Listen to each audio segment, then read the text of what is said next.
तो स्वागत है आपका पी फॉर पॉलिटिक्स चैनल पे। और हम लेके चल रहे हैं आपकी यूनिट 1 पॉलिटिकल ट्रेडिशंस, जिसमें लास्ट टाइम हमने कंप्लीट कर लिया था लिबरलिज्म को। आज अब देखेंगे मार्क्सिज्म को। लेकिन ऐसा नहीं है कि ये जो ट्रेडिशन जो हम कर रहे हैं, जो आइडियोलॉजीज कर रहे हैं कि भाई जैसे लिबरलिज्म लास्ट टाइम हमने कंप्लीट किया तो वो मार्क्सिज्म से बिल्कुल अलग होगा, ऐसा नहीं है। ये कहीं ना कहीं एक दूसरे के साथ इंटरलिंक है।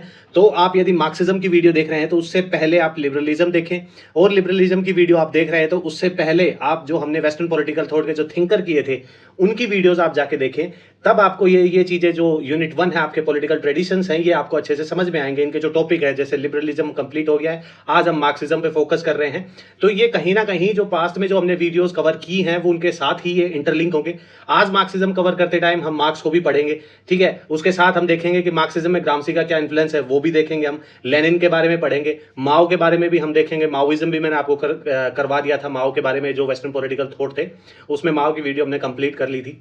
तो आज जब हम मार्क्सिज्म को कवर करेंगे तो हम देखेंगे कि कैसे, एक तो जब लिबरलिज्म हम कर रहे थे, जब मैंने आपको बताया था कि जो कैपिटलिज्म की 3 स्टेजेस हैं, जिसमें सबसे पहले आपका क्या आता है, मर्केंटाइल कैपिटलिज्म आता है। दूसरा आपका क्या आता है, इंडस्ट्रियल कैपिटलिज्म आता है। तीसरा आपका क्या आता है, फाइनेंस कैपिटलिज्म आता है। तब मैंने आपको बताया था कि जब दो ऊपर के जो 2 स्टेजेस थे वो तो मैंने आपको कवर करवा दिए थे, लेकिन जो लास्ट जो स्टेज थी फाइनेंशियल कैपिटलिज्म, इसको मैंने कहा था कि जब हम मार्क्सिज्म करेंगे तो हम जाके क्या कर, जब लेनिन के बारे में पढ़ेंगे तब हम इसको फाइनेंशियल कैपिटलिज्म को अच्छे से समझेंगे कि कैसे वो एक्सप्लेन करते हैं, कैसे वो बताते हैं कि अपना जो उनका एक वर्क था, what is to be done, कि अब क्या करे, क्या करना चाहिए, ठीक है। या फिर उनका एक वर्क और था उनका इंपॉर्टेंट लेनिन का, वो था imperialism, highest stage of capitalism, ये बताते हैं वो। तो आज हम इन सब चीजों के बारे में, ग्रामसी का जो आइडियोलॉजी का कॉन्सेप्ट है, ठीक है, कल्चरल हेगेमनी का जो कॉन्सेप्ट है, इन सब चीजों के बारे में आज हम मार्क्सिज्म में डिस्कस करेंगे। कैसे जो लेनिन है वो कैसे रशिया में जो मार्क्सिज्म है उसको इंप्लीमेंट करते हैं यूएसएसआर में। लेकिन ये जो मार्क्सिज्म है ये मार्क्स की आइडियोलॉजी से क्या सिमिलर है, कितना डिफरेंट है, ठीक है। ये सब चीजें देखेंगे। कितना लेनिन और माओ के बीच में क्या डिफरेंस था, ग्रामसी क्या चाहते थे मार्क्सिज्म में ऐड ऑन करना। जैसे ग्रामसी हमने पढ़ा था तो मैंने आपको बताया था कि वो एक इंटेलेक्चुअल का कॉन्सेप्ट भी डालते हैं मार्क्सिज्म में, कल्चरल हेगेमनी का भी कॉन्सेप्ट डालते हैं, जिसमें हमने देखा था कि वो जो मार्क्स की जो स्ट्रक्चर है, जिसमें वो स्ट्रक्चरलिज्म के बारे में बात करते हैं कि एक बेस है और उसके ऊपर क्या है, सुपर स्ट्रक्चर है। सुपर स्ट्रक्चर को वो चेंज करते हैं, डबल लेयर बनाते हैं, जिसमें एक में सिविल सोसाइटी डालते हैं, ओपेक स्टेट और ट्रांसपेरेंट स्टेट के बारे में बात करते हैं। तो इन सभी के बारे में आप उनके साथ आज इंटरलिंक कर पाओगे मार्क्सिज्म करते टाइम, ठीक है। तो एक चीज, मार्क्सिज्म कंप्लीट करने से पहले मैं आपको बता दूं कि जो टेलीग्राम चैनल है वो ज्वाइन करना ना भूलें, और जो पास्ट में हमने जो कंटेंट आपको प्रोवाइड किया है वो आपको अच्छा लग रहा है तो आपके जो साथी हैं उनके साथ डायरेक्टली इनडायरेक्टली जो पॉलिटिकल साइंस से जुड़े हुए हैं, जो आपका पीजीटी हो गया, टीजीटी हो गया, यूजीसी नेट के रिगार्डिंग तो हम कर ही रहे हैं, असिस्टेंट प्रोफेसर के रिगार्डिंग भी जो राइटिंग कंटेंट है उस हिसाब से ही मैं ये पीपीटी आपका बना रहा हूं ताकि आपको कंटेंट मिले लिखने के लिए। तो जो भी आपके जो साथी हैं उनके साथ आप ये चैनल और ये वीडियो शेयर कर सकते हैं यदि कंटेंट अच्छा लगता है तो। और यदि कंटेंट में आप इंप्रूवमेंट चाहते हैं तो आप क्या करें, कमेंट बॉक्स खुला हुआ है, वहां पे आप अपने फीडबैक दे सकते हैं। खैर, तो मार्क्सिज्म स्टार्ट करते हैं आज। मार्क्सिज्म क्या है, मार्क्सिज्म पॉलिटिकल ट्रेडिशन जब स्टार्ट कर रहे हैं हम, तो मार्क्सिज्म का मतलब है कि मार्क्स के बाद जो आइडियोलॉजी बनी उसमें जो थिंकर आते हैं, जो स्कूल्स आती है जहां पे मार्क्सिज्म पढ़ाया जाता है, वो कैसे क्या क्या चेंजेस जाते हैं, ठीक है। ऐसा तो है नहीं कि मार्क्स ने जो चीज बोली वो एकदम ही एब्सोल्यूट आइडिया हो गया, एंड ऑफ हिस्ट्री हो गया। मार्क्स जैसे end of history, last video में मैंने बताया था एंड ऑफ हिस्ट्री वर्ड का मतलब क्या है, ये हीगल से इंस्पायर्ड है। हीगल कहता है कि जब किसी आइडिया पे हम एब्सोल्यूट आइडिया पे चले जाते हैं कि उसके बाद उसमें इंप्रूवमेंट हो ही नहीं सकता, उसको कोई क्रिटिसाइज कर ही नहीं सकता, वो एब्सोल्यूट आइडिया है, ठीक है। तो इसका मतलब वहां पे क्या हो गया, एंड ऑफ हिस्ट्री हो गया। तो मार्क्स के हिसाब से क्या है, कम्युनिज्म एंड ऑफ हिस्ट्री है। फुकुयामा के हिसाब से क्या है, जो कोल्ड वॉर आपका खत्म हुआ, यूएसएसआर टूट गया, उन्होंने बताया जो लिबरलिज्म है, डेमोक्रेटिक वैल्यूज हैं, वो आपके एंड ऑफ हिस्ट्रीज हैं। तो इन सब चीजों के बारे में जब हम मार्क्स का देखा कि मार्क्स ने अपने आइडियोलॉजीज दी, ठीक है, जो मार्क्स हमने पढ़ा था वेस्टर्न पॉलिटिकल थॉट सीरीज में अपना, तो वो आप जाके देख सकते हैं। तो मार्क्स ने कैसे अपनी आइडियोलॉजीज दी, उसके बाद जो मार्क्सिज्म आगे बढ़ता है तो उस सब चीजों के बारे में देखेंगे कि मार्क्सिज्म में 2 स्कूल आपकी बेसिकली निकल के आती है, जिसमें जो एक तो आता है ऑर्थोडॉक्स मार्क्सिज्म। वर्ड से पता लग रहा है कि जो जो जो मार्क्स ने जो अपनी वैल्यूज जो बताई, मार्क्स को एज ए गॉड कंसीडर करते थे, ठीक है। फिर उसके इक्विवेलेंट जो नियो मार्क्सिज्म निकल के आता है, यंग मार्क्सिज्म पे जो फोकस करता है, जो यंग मार्क्स के जो वैल्यूज हैं, फिलोसफिकल वैल्यूज हैं, उन पे फोकस करता है। और नियो मार्क्सिज्म में ही टूट के 2 चीजें निकलती हैं आपकी, एक तो क्रिटिकल स्कूल निकलती है जो कि आपके फ्रैंकफर्ट स्कूल से निकल के आती है, और दूसरा निकलता है स्ट्रक्चरल स्कूल। तो इन सब चीजों के बारे में आज हम डिस्कस करने वाले हैं। तो सबसे पहले मार्क्सिज्म तो कहाँ से क्या है कि मार्क्स के बाद जो मार्क्सिज्म जो स्टार्ट होता है, किस हिसाब से उन आइडियोलॉजी को तरोड़ा मरोड़ा जाता है, किस हिसाब से सोसाइटीज में इंप्लीमेंट किया जाता है कि कैसे बेस्ट पॉसिबल हो। जैसे माओ को हमने पढ़ा था, तो माओ के बारे में मैंने आपको बताया था कि माओ क्या करता है कि जो पहले ऐसे पर्सन है जो कि मार्क्सिज्म को एशिया में इंप्लीमेंट करते हैं, लेकिन इसका मतलब ये नहीं है वो कंप्लीटली उस हिसाब से इंप्लीमेंट करते हैं। माओ और जो मार्क्स है उन दोनों में डिफरेंस है। वो मार्क्सिज्म को इंप्लीमेंट तो करना चाहते हैं, लेकिन वो कहाँ चाहते हैं, जहां मार्क्स ने हमने देखा था कि मार्क्स तो कहता है कि भाई जो वर्कर हैं उनके वो रेवोल्यूशन लेके आएंगे, लेकिन माओ कहाँ से निकल के आते हैं, किसान परिवार से निकल के आते हैं। तो वो कहते हैं कि जो किसान है वो रेवोल्यूशन लेके आएंगे। आए तो गा रेवोल्यूशन, लेकिन यहाँ पे अलग अलग थोड़ा हर एक जो जगह है उस हिसाब से चीजें क्या है इंप्लीमेंट की जाती है, उस हिसाब से सिचुएशन देखी जाती है कि आप कहाँ मार्क्सिज्म इंप्लीमेंट करने वाले हो। तो आज हम देखेंगे ऑर्थोडॉक्स मार्क्सिज्म से स्टार्ट करेंगे। जैसा कि मैंने बताया कि जो वर्ड है ऑर्थोडॉक्स, उसी से आपको पता लग रहा होगा कि ऑर्थोडॉक्स मार्क्सिज्म में यही है कि ये मार्क्स को एज ए गॉड कंसीडर करते थे, ठीक है। लेकिन हम देखेंगे कि जो ऑर्थोडॉक्स मार्क्सिज्म है, इसके बाद जो फर्स्ट टाइम मार्क्स को जो इंप्लीमेंट करते हैं लेनिन करते हैं यूएसएसआर रशिया में, ठीक है। लेकिन एज ए जो मार्क्स ने कहा वो कंप्लीटली उसको वहां पे लागू नहीं करते, वो यूएसएसआर में जैसे का तैसा, वो उसको थोड़ा मॉडिफिकेशन करते हैं। जब हम इसी वीडियो में आगे लेनिन को देखेंगे तब हमें अच्छे से समझ में आएगा। अभी हम देख लेते हैं कि जो ऑर्थोडॉक्स मार्क्सिज्म है वो किस हिसाब से किन चीजों पे क्या अपने पॉइंट ऑफ व्यू रखता है। तो ऑर्थोडॉक्स मार्क्सिज्म में क्या आता है, क्लास स्ट्रगल पे फोकस किया जाता है, ठीक है, जिसमें एम्फेसाइज किया जाता है conflict between capitalist class and आपका वर्किंग क्लास। तो वही बात होगी जो मार्क्स में हमने पढ़ते आ रहे थे उसी के बारे में, ठीक है। और driving force of historical and social changes.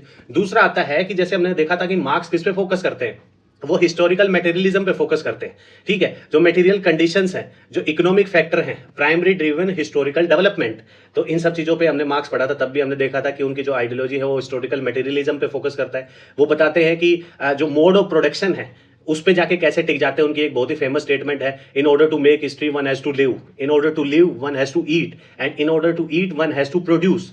तो प्रोडक्शन क्या है, सोसाइटी का सबसे पहला वर्क है, ठीक है। उसके बाद सोसाइटी क्या होती है, इवॉल्व होती है।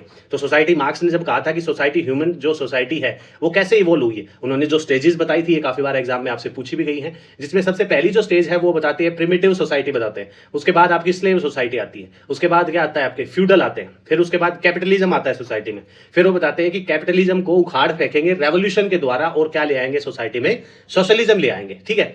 और सोशलिज्म से जब हम कम्युनिज्म पे आएंगे, ये एक पीसफुल प्रोसेस होगा। रेवोल्यूशन की बात वो कहां करते हैं, कैपिटलिज्म से सोशलिज्म, जो वर्किंग क्लास कैपिटलिज्म को उखाड़ फेंकेगा, वो बात करते हैं। ऑर्थोडॉक्स जो मार्क्सिस्ट है वो इकोनॉमिक डिटर्मिनिज्म के बारे में बात करते हैं कि जो इकोनॉमिक बेस है, जो हमने देखा था, मैंने आपको बताया था मार्क्स पढ़ाते टाइम कि ये आपका बेस है और इस पे आपके क्या है, ये पिलर लाइक स्ट्रक्चर बने हुए हैं। यहाँ पे स्टेट हो गया, यहाँ पे फैमिली सिस्टम हो गया, यहाँ पे धर्म वगैरह, ये सब कॉन्सेप्ट आ गया। तो ये जो बेसिक है, यहाँ पे क्या है, प्रोडक्शन की बात करते हैं कि जो इकोनॉमिक एक्सपेक्ट है ना वो ही बेस है, उसमें चेंजेस आएंगे। तो ये आपकी जो सुपर स्ट्रक्चर है ना, इसमें भी चेंजेस आएंगे। और इसी सुपर स्ट्रक्चर का ही पार्ट क्या है, स्टेट पार्ट है। तभी मैं बोल रहा था कि जब आप मार्क्सिज्म या लिबरलिज्म देख रहे हैं तो उससे पहले जो वेस्टर्न पॉलिटिकल थॉट की सीरीज है वो आप जाके अच्छे से देखें, तब जाके ये चीजें आपको अच्छे से क्लियर होंगी, ठीक है। तो इसमें ये इकोनॉमिक डिटर्मिनिज्म के बारे में बात करते हैं, विश्वास करते हैं किसमें, इकोनॉमिक बेस के बारे में, जो कि क्या है, मोड ऑफ प्रोडक्शन है। मोड ऑफ प्रोडक्शन मतलब प्रोडक्शन में चेंजेस लेके आएंगे, इकोनॉमिक एस्पेक्ट में चेंजेस लेके आएंगे।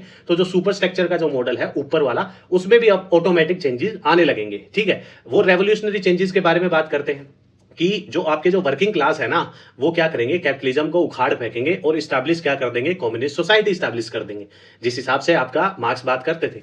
उसके बाद क्या है कि मार्क्स के जो ओरिजिनल वर्क हैं उन पे वो फोकस करते हैं बेसिकली, जिसमें कम्युनिस्ट मैनिफेस्टो हो गया, दास कैपिटल हो गया, और उनके जो दोस्त थे फ्रेडरिक एंजल्स, उनके वर्क भी मैंने आपको उस वीडियो में करवाए थे। तो ऑर्थोडॉक्स मार्क्सिज्म के जो पॉइंट ऑफ व्यू है वो कहीं ना कहीं इसी चीज से मिलते हैं, जिस हिसाब से मार्क्स बात करते हैं। नाम से पता लगता है ऑर्थोडॉक्स। लेकिन जब हम देखते हैं कि मार्क्स के बाद पहली बार मार्क्सिज्म को इंप्लीमेंट करता है कौन, लेनिन इंप्लीमेंट करता है, ठीक है। कहां पे, यूएसएसआर में।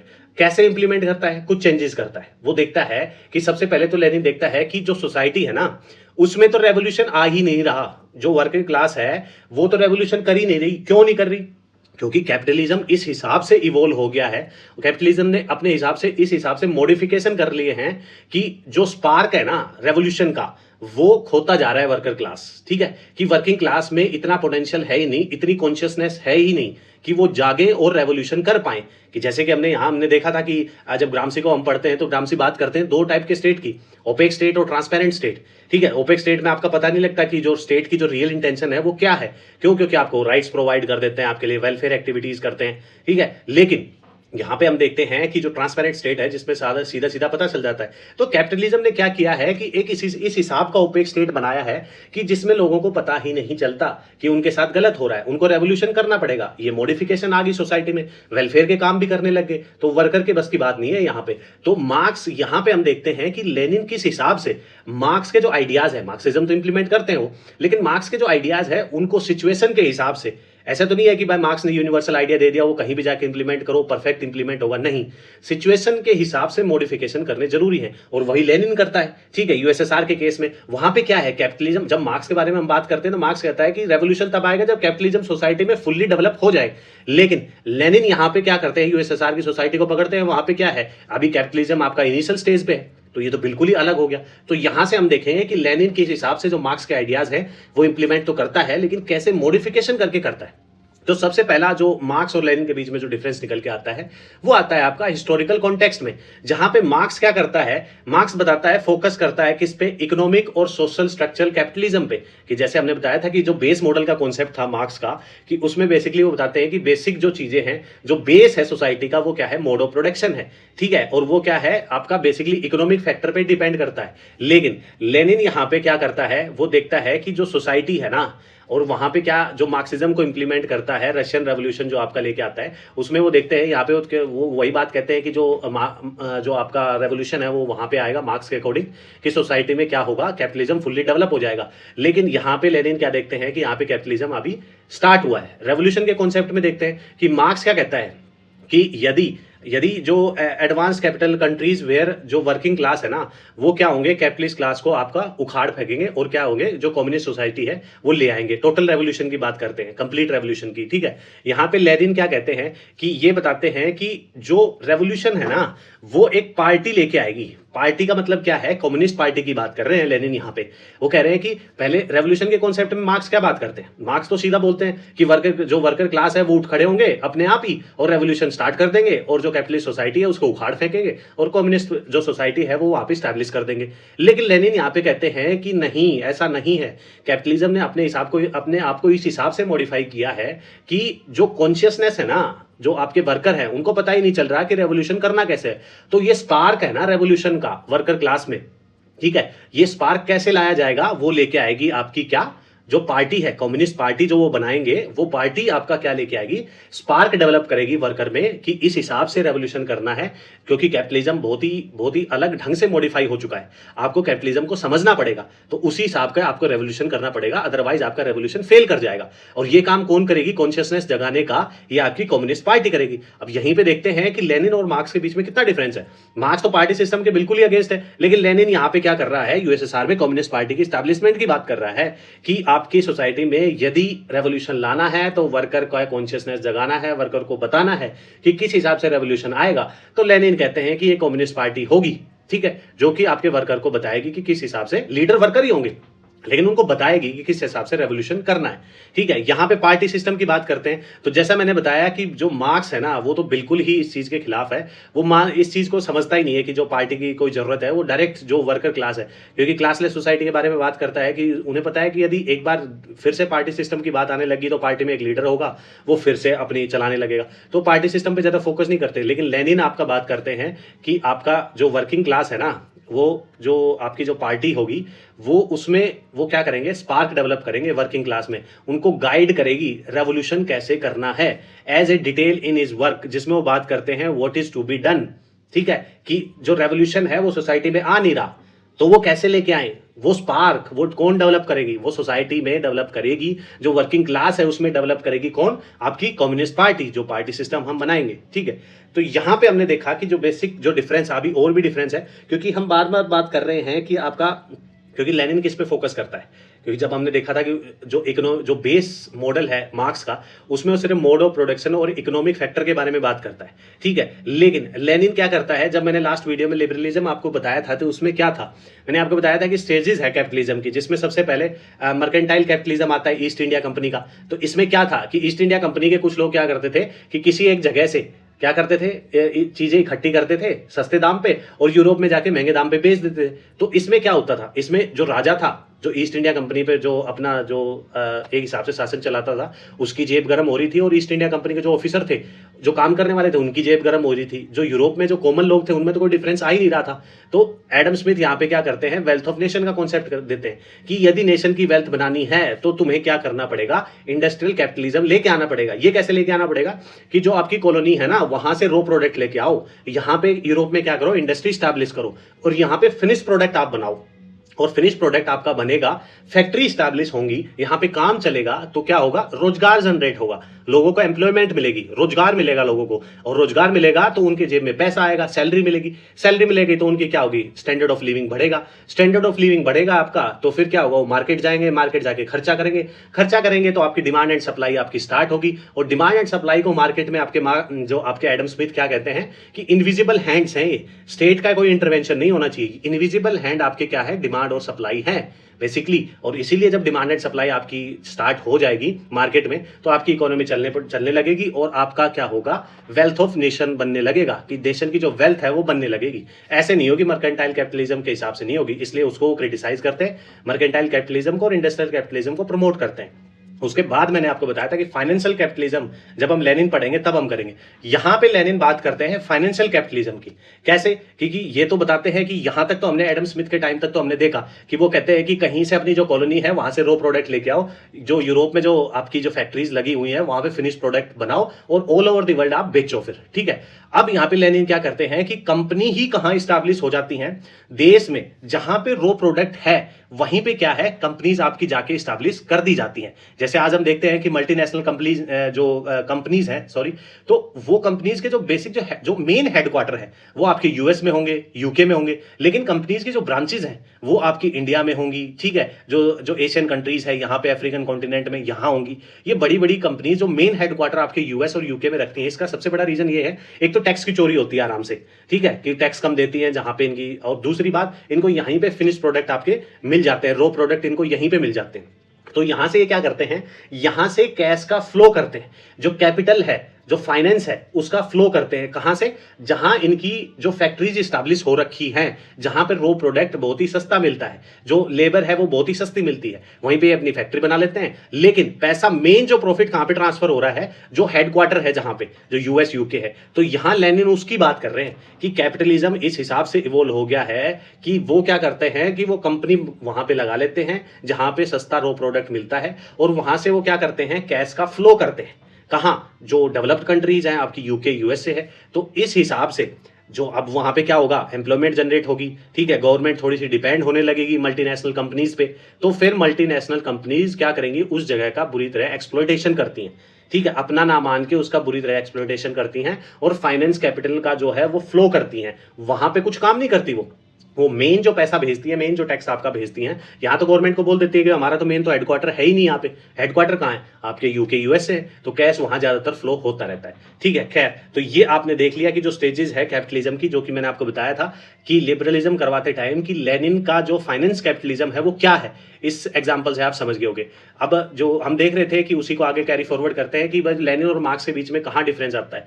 अब डिक्टेटरशिप ऑफ जो आपके क्या है, वर्किंग क्लास है, तो इसमें क्या कहते हैं कि डिक्टेटरशिप कैसी बात करते हैं, तो मार्क्स जैसे कहते हैं कि कैपिटलिज्म को क्या करना है, वर्किंग क्लास आएगा, उखाड़ फेंकेगा और सोशलिज्म ले आएगा। तो इससे काफी लोगों ने बताया, तो इस हिसाब से जो वर्किंग क्लास की क्या हो जाएगी, डिक्टेटरशिप आ जाएगी।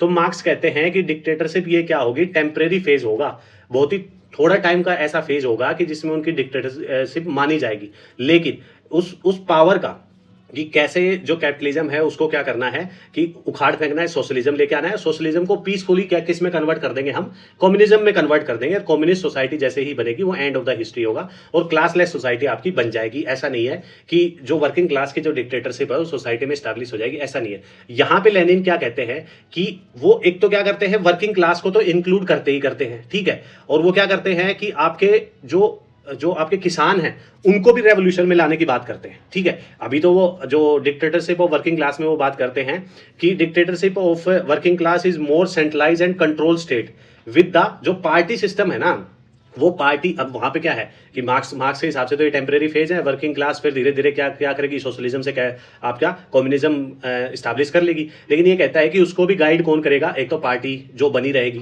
जो स्पार्क डेवलप करेगी आपके रेवोल्यूशन लाने के लिए, जो बताएगी कि कैसे रेवोल्यूशन लाना है कैपिटलिज्म के खिलाफ, इस बारे में बताएगी। दूसरा कि कैसे उस पावर को, जो वर्किंग क्लास के जो हाथ में जो पावर आई है, उसको कैसे यूज करें। वो रेवोल्यूशन में क्या करते हैं, मार्क्स तो सिर्फ वर्किंग क्लास को ऐड करने की बात करते हैं कि सिर्फ वर्किंग क्लास ही आपका क्या क्या करेगा, रेवोल्यूशन लेके आएगा। लेकिन लेनिन आपके कहते हैं कि वर्किंग क्लास प्लस आपका जो किसान वर्ग है उनको भी वो रेवोल्यूशन में डालने की बात करते हैं। लेकिन यही कहते हैं कि जो आपका क्या है, जो लीडरशिप है वो किसके पास होगी, वर्किंग क्लास के पास होगी, जो आपका प्रोलिटेरिएट है इनके पास होगी। लेकिन यहीं पे हम माओ को देखते हैं तो माओ क्या कहता है कि लीडरशिप किसके हाथ में होगी, किसानों के हाथ में होगी। क्यों? क्योंकि वो खुद एक किसान परिवार से निकल के आते हैं, उन्होंने देखा है कि जो लैंडलॉर्ड है किस हिसाब से एक्सप्लॉइटेशन करते हैं। तो ये हम देखते हैं कि मार्क्स, लेनिन और माओ के बीच में कैसा डिफरेंस है, जहां पे मार्क्स आपके क्या कहते हैं कि जो वर्किंग क्लास है लीडरशिप उसके हाथ में होगी। लेनिन कहता है कि हाँ ठीक है, अब जो वर्किंग क्लास है उसके हाथ में लीडरशिप होनी चाहिए, लेकिन हम जो किसान वर्ग है उसको भी रेवोल्यूशन में ऐड करना चाहिए। ठीक है, और इन सबको गाइड कौन करेगा, आपकी पार्टी गाइड करेगी, और इसके खिलाफ आपके पार्टी सिस्टम के खिलाफ मार्क्स थे। लेकिन यहीं पे माओ में थोड़ा सा डिफरेंस लेके आते हैं कि माओ कहते हैं कि ठीक है, रेवोल्यूशन आपके कौन लेके आएंगे, किसान वर्ग लेके आएगा, और जो जो पावर है वो भी किसके पास होगी, जो लीडरशिप होगी वो भी किसान वर्ग के पास होगी, वर्किंग क्लास के पास नहीं होगी। क्योंकि वर्किंग क्लास का मतलब यही है कि माओ के बारे में हम देखते हैं तो जो खेती वाली जो सिस्टम है वो आपके इसमें शहरों में तो होती नहीं, उसके आसपास की जमीनें हैं उस बारे में बात करते हैं। माओइज्म पढ़ते टाइम मैंने आपको ये सब कुछ बताया था। इकोनॉमिक पॉलिसीज के बारे में बात करते हैं, जिसमें मार्क्स क्या कहते हैं कि मार्क्स बताते हैं कि जो कैपिटलिज्म है ना वो ही एक इनहेरेंट प्रॉब्लम है, that need for transition to socialism, कि कैपिटलिज्म को किस में कन्वर्ट करना पड़ेगा, socialism, but did not provide detailed economic policies, कि ये जो जो जो ट्रांसफर जो होगा ना उसके बाद जो इकोनॉमिक पॉलिसीज है उसके बारे में मार्क्स ने ज़्यादा अच्छे से बताया नहीं है। लेकिन लेनिन यहाँ पे क्या क्या बताते हैं, वो बताते हैं वॉर कम्युनिज्म के बारे में बात करते हैं, न्यू इकोनॉमिक पॉलिसीज के बारे में बात करते हैं, जो एड्रेस क्या करेंगी आपका economic challenge faced by Soviet Russia. जैसे कि मैंने बताया था कि लेनिन आपका for the first time Marxism को इंप्लीमेंट करने जा रहा है, कहां पे, रशिया में। ठीक है, और वो मार्क्सिज्म को थोड़ा चेंजेस करके, मॉडिफिकेशन करके आपका रशिया में इंप्लीमेंट करने जा रहा है। तो हमने देखा कि मार्क्सिज्म के कैसे आइडियाज को वो चेंजेस करते हैं। सबसे पहला तो क्या करते हैं वो लेके आते हैं कि वो बताते हैं कि देखो, जो जब कैपिटलिज्म तो आ रहा है, बहुत सी सोसाइटीज ऐसी हैं जहां पे कैपिटलिज्म आपका फुल्ली डेवलप हो गया है, लेकिन वहां पे रेवोल्यूशन नहीं आ रहा है। तो रेवोल्यूशन लेके कैसे आए, उनको पता है कि जो वर्किंग क्लास है उनको यही नहीं पता कि उनका एक्सप्लॉइटेशन हो रहा है। क्यों? क्योंकि कैपिटलिज्म इस हिसाब से मॉडिफाई हो गया है कि वो वेलफेयर के काम करने लगा है। ठीक है, तो वेलफेयर के काम करने लगा है तो लोगों को पता ही नहीं चल रहा है कि ये जो स्टेट है ये हमारे अगेंस्ट है, हमारे एक्सप्लॉइटेशन कर रहा है। तो ये जो स्पार्क है ना वो लोगों में जगाने के लिए हमें क्या करना पड़ेगा, एक जो आपकी कम्युनिस्ट जो पार्टी है उसको स्टैब्लिश करना पड़ेगा। एक तो ये बड़ा चेंज करते हैं वो मार्क्स के आइडिया में, पार्टी सिस्टम लेके आते हैं। दूसरा क्या कहते हैं कि रेवोल्यूशन की लीडरशिप तो आपके किसके हाथ में रहेगी, वर्किंग क्लास के हाथ में रहेगी, लेकिन हमें क्या करना है, किसान वर्ग को भी रेवोल्यूशन में ऐड ऑन करना है। ठीक है, एक ये बड़ा चेंज करते हैं। तीसरा वो चेंजेस क्या करते हैं, इकोनॉमिक पॉलिसीज के बारे में बात करते हैं। ठीक है, तो इन सब मॉडिफिकेशन से हमें पता लगता है, इस हिसाब से वो मार्क्सिज्म को अपने हिसाब से थोड़ा घुमा फिरा के जो सोसाइटी है रशिया की वहां पे आपका ऐड ऑन करते हैं। अब यहाँ पे देखते हैं इंपीरियलिज्म के बारे में बात करते हैं। तो मार्क्स का क्या है कि एक जनरल व्यू है इंपीरियलिज्म के बारे में, कि उसमें क्या है कि जो कैपिटलिज्म है ना, extension of capitalism exploitation but did not fully develop concept of his writing. Imperialism के बारे में मार्क्स ज्यादा बात नहीं करता, लेकिन यहीं पे लेनिन का जो इंपॉर्टेंट वर्क है, imperialism is the highest stage of capitalism, जिसमें वो बताते हैं, डिस्क्राइब करते हैं stages of capitalism characterised by monopolies and export of capital. अभी मैंने आपको बताया था कि यहाँ पे जो फाइनेंशियल कैपिटलिज्म है इसको लेनिन डिफाइन करते हैं आपका बेसिकली आपका imperialism highest stage of capitalism में। और इसका मतलब यही है कि एक्सपोर्ट ऑफ कैपिटल, कि जहां पे आपने क्या कर ली, जब हम एडम स्मिथ को देखते हैं तो एडम स्मिथ क्या करता है कि अपनी फैक्ट्रीज कहां स्टैब्लिश करो, आप यूरोप वगैरह में स्टैब्लिश करो, रॉ प्रोडक्ट लेके आओ, यहां फिनिश प्रोडक्ट बनाओ। लेकिन लेनिन कहता है कि कंपनीज ही उठ के चली गई हैं, कैपिटलिज्म इस हिसाब से इवॉल्व हो गया है, इस हिसाब से मॉडिफाई हो गया है, इतना तेज हो गया है कि कंपनीज ही उठ के चली गई हैं। कहां पे? जहां पे आपका रॉ प्रोडक्ट मिलता है, जहां पे चीप लेबर मिलती है, वहां पे वो क्या करते हैं, अपना फुल्ली एक्सप्लॉइटेशन करते हैं और वहां से क्या करते हैं, एक्सपोर्ट करते हैं कैपिटल का। जैसे कि मैंने एग्जांपल दिया था कि मेन जो हेडक्वार्टर आपके एमएनसीज के कहां होते हैं, यूएसए यूके में होते हैं। ठीक है, तो अब हम नेक्स्ट जो देखते हैं ये अपना ऑर्थोडॉक्स हो गया। ऑर्थोडॉक्स मार्क्सिज्म आपको अच्छे से समझ में आ गया होगा, लेकिन ऑर्थोडॉक्स मार्क्सिज्म के जो आइडियाज हैं उसको चेंजेस करके Lenin for the first time Russia में इस हिसाब से रशियन रेवोल्यूशन के टाइम पे अपनी जो चीजें हैं वो इंप्लीमेंट करने की बात करते हैं, इंप्लीमेंट करते हैं मार्क्सिज्म बेसिकली थोड़े बहुत चेंजेस करके। ठीक है, अब हम बात करेंगे नियो मार्क्सिज्म के बारे में। जैसा कि हमने इनिशियल स्टेज में मैंने आपको बताया था कि यहाँ पे हमने ऑर्थोडॉक्स मार्क्सिज्म, जो कि आपके पॉलिटिकल मार्क्सिज्म भी बोला जाता है जिसको, और उसको ही बोला जाता है रेवोल्यूशनरी मार्क्सिज्म भी, इसी को बोला जाता है आपके ऑर्थोडॉक्स मार्क्सिज्म को, जो कि बेसिकली जो पॉलिटिकल वैल्यूज है उस पर फोकस करता है, आपके रेवोल्यूशन है उस पर फोकस करता है। लेकिन यहां पे नियो मार्क्सिज्म निकल के आता है। ठीक है, नियो मार्क्सिज्म का क्या मतलब है अपना, कि नियो मार्क्सिज्म क्या है कि एक डिफरेंट स्टाइल जो फिलोसॉफिकल एस्पेक्ट है। बेसिकली सबसे पहले आपको सिर्फ इतना ध्यान रखना है कि नियो मार्क्सिज्म के फादर माने जाते हैं ग्रामसी। तो इसी चीज से आप समझ गए होंगे कि अब क्या है कि ये जो आपका फिलोसॉफिकल कॉन्सेप्ट है ना, उसके बारे में बात होगी। ठीक है, जो फिलोसॉफिकल कॉन्सेप्ट है उसके बारे में बात होगी आपकी, और जो कैसे जो कैपिटलिज्म ने अपने आप को इवोल्व किया है उसकी आइडियोलॉजी है, जो कल्चरल हेगेमनी की बात करते हैं, तो इन सब चीजों के बारे में हम नियो मार्क्सिज्म में बात करेंगे। ठीक है, जो बेसिकली बेसिक जो पॉइंट ऑफ व्यू है नियो मार्क्सिज्म में, क्योंकि जब ऑर्थोडॉक्स मार्क्सिज्म कर रहे हैं तो वो बेसिक बारे में बात कर रहा है कि क्या जो आपका जो इकोनॉमिक फैक्टर है वो ही बेसिक फैक्टर है जिसकी वजह से सोसाइटी में गड़बड़ आ रही है, तो हमें क्या करना पड़ेगा, चेंजेस करना पड़ेगा। लेकिन नियो मार्क्सिज्म कह रहा है कि कैपिटलिज्म को अच्छे से समझना है तो आपको क्या, जो कॉन्शियसनेस है उसको पकड़ना पड़ेगा, आइडियोलॉजी है उसको पकड़ना पड़ेगा, कल्चरल हेगेमनी है उसको पकड़ना पड़ेगा, ओपेक और ट्रांसपेरेंट स्टेट में डिफरेंस आपको समझना पड़ेगा। जैसे मैंने आपको बताया कि नियो मार्क्सिज्म के फादर आपके ग्रामसी माने जाते हैं, तभी हम देखते हैं कि नियो मार्क्सिज्म के अभी हम देख लेते हैं कि पॉइंट ऑफ व्यू कि ये कैसे थोड़ा अलग है ऑर्थोडॉक्स मार्क्सिज्म से। इसमें ये बात करते हैं, ये एक्सपेंड करते हैं मार्क्सिस्ट थ्योरी को, जिसमें नॉन इकोनॉमिक फैक्टर भी आते हैं, जैसे culture, ideology, identity, examine those interact with class struggle. जैसा कि मैंने बताया कि ऑर्थोडॉक्स मार्क्सिज्म मेनली फोकस करता है आपका इकोनॉमिक फैक्टर पे, कि जो बेसिक जो स्ट्रक्चर है उसमें इकोनॉमिक फैक्टर है, मोड ऑफ प्रोडक्शन है, उसी में चेंजेस आएगा तो सुपर स्ट्रक्चर में चेंजेस आ जाएगा। लेकिन ग्रामसी हमने जब पढ़ा था तब मैंने बताया था कि वो सुपर स्ट्रक्चर के दो पार्ट कर देते हैं, जिसके बीच में आपका क्या ले आते हैं, वो सिविल सोसाइटी ले आते हैं। ऐसे हमने ग्रामसी पढ़ा था, जो सोसाइटी आप ग्रामसी जाके देख सकते हैं, तब आपको अच्छे समझ में आएगा। खैर, तो उसमें ग्रामसी क्या कर देते हैं, बीच में सिविल सोसाइटी ले आते हैं, जिसकी वजह से जो स्टेट जो वेलफेयर के काम करता है, उसकी वजह से लोगों को ये नहीं पता कि जो एक्सप्लॉयटेशन है वो तुम्हारा हो रहा है। ठीक है, और जो किस हिसाब से जो कल्चरल हेगेमनी है कैपिटलिज्म वो अपनी सोसाइटी में स्टैब्लिश कर चुका है, वेलफेयर वगैरह के काम करके, अच्छे नेकी के काम करके। ठीक है, तो इसीलिए जो नियो मार्क्सिज्म की आइडियोलॉजी में मार्क्सिस्ट थ्योरी को थोड़ा एडवांस लेवल पे लेके जाया जाता है कि सिर्फ इकोनॉमिक फैक्टर पे मत बैठे रहो, जो नॉन इकोनॉमिक फैक्टर है सोसाइटीज में उसको भी देखो, जैसे कल्चर हो गया, आइडियोलॉजी हो गया, आइडेंटिटी हो गया। दूसरा वो क्या करते हैं, जो इकोनॉमिक डिटर्मिनिज्म है आपका मार्क्स का, उसको क्रिटिसाइज करते हैं। ठीक है, कि ये बताते हैं कि जो सोसाइटी में जो चेंजेस हैं वो इकोनॉमिक फैक्टर ही नहीं करता, बल्कि एम्फेसाइज करते हैं आपके सुपर स्ट्रक्चर में जो चेंजेस हैं, कि जो अकेला जो सुपर स्ट्रक्चर है, सिंपल आपने मार्क्स ने ये दे दिया बेसिक स्ट्रक्चर हो गया और ये आपके सुपर स्ट्रक्चर हो गया, तो सुपर स्ट्रक्चर में भी आपके चेंजेस लाने हैं ना इसमें, तो आपको क्या करना पड़ेगा, वो जो चेंजेस हैं सुपर स्ट्रक्चर में आपको क्या करना पड़ेगा, सुपर स्ट्रक्चर को मॉडिफाई करना पड़ेगा और लेयर ऐड ऑन करनी पड़ेगी सुपर स्ट्रक्चर में। ऐसा नहीं है कि बेस मॉडल में आप चेंजेस लेके आओ, सुपर मॉडल में आपके ऑटोमेटिक चेंजेस आ जाएंगे, ये आपके ऑर्थोडॉक्स मार्क्सिस्ट कहते हैं। लेकिन ये कहते हैं कि ऐसा नहीं है, सोसाइटी में जो चेंजेस आते हैं वो सुपर स्ट्रक्चर के चेंजेस से भी आ सकते हैं, बशर्ते आपको जो आपका सुपर स्ट्रक्चर का जो कॉन्सेप्ट है उसमें चेंजेस लाने पड़ेंगे। ठीक है, वो सिर्फ इकोनॉमिक फैक्टर पे बेस्ड नहीं होता, वो आपके कल्चरल और आइडियोलॉजिकल फैक्टर पे भी बेस्ड होता है। ठीक है, इसमें वो कुछ थ्योरीज हैं उनसे इन्फ्लुएंस्ड रहते हैं, जैसे इंटेलेक्चुअल ट्रेडिशन है। ठीक है, जिसमें आपका पोस्ट स्ट्रक्चरलिज्म है, क्रिटिकल थ्योरी है, जैसे इसी में निकल के आएगी, फ्रैंकफर्ट स्कूल से आपकी क्रिटिकल थ्योरी निकल के आती है। अभी हम देखेंगे कि नियो मार्क्सिज्म के ही दो पार्ट बन जाते हैं, जिसमें एक आपका फ्रैंकफर्ट स्कूल से क्रिटिकल थ्योरी निकल के आती है, एक स्ट्रक्चरल मार्क्सिज्म है जो आपके नियो मार्क्सिज्म से ही निकल के आता है। ठीक है, ये फोकस करते हैं आपका कल्चरल एंड आइडियोलॉजिकल एस्पेक्ट। जैसे कि हमने ग्रामसी पढ़ा था तो मैंने आपको अच्छे से बताया था कि कैपिटलिज्म किस हिसाब से इवोल्व हो रहा है, कैसे वो आइडियोलॉजिकल फंडे आपके अपना रहा है। ठीक है, ताकि वो क्या है, जो लंबे टाइम तक सोसाइटी में सस्टेन कर पाए। तो इसीलिए यदि कैपिटलिज्म के अगेंस्ट हमें रेवोल्यूशन लेके आना है तो ग्रामसी आपका क्या कहते हैं, कि ग्रामसी कहते हैं कि एक तो मार्क्स क्या कहते हैं, कि ऑर्थोडॉक्स मार्क्स क्या कहते हैं कि डायरेक्ट रेवोल्यूशन ले आओ स्टेट के खिलाफ। लेकिन यहां पे ग्रामसी क्या कहते हैं कि भाई डायरेक्ट रेवोल्यूशन आप ला ही नहीं सकते, आपको पता ही नहीं है कि रेवोल्यूशन कैसे लाया जाएगा।